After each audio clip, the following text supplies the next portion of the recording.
Good morning guys! Blessed Sunday to all.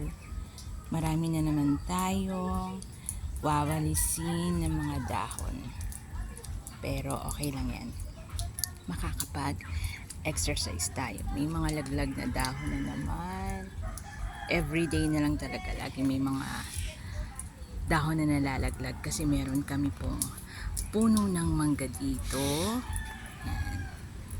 At puno ng chiko.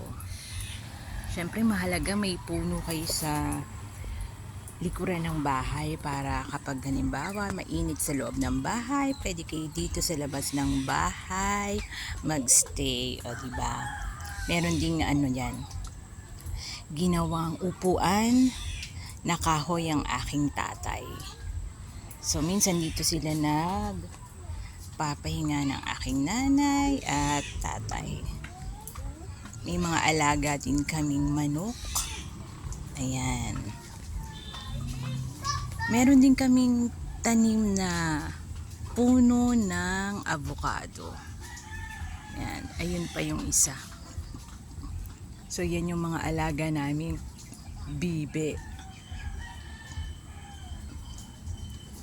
Yan. At ang ganda kasi ng panahon ngayon. Ang ganda ng kalangitan, guys. Oh.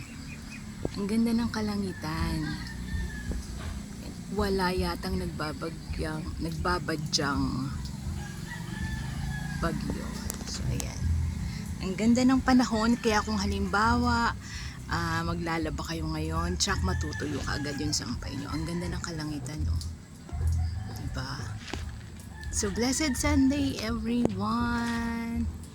And syempre, huwag kalimutang magpasalamat sa ating Panginoon.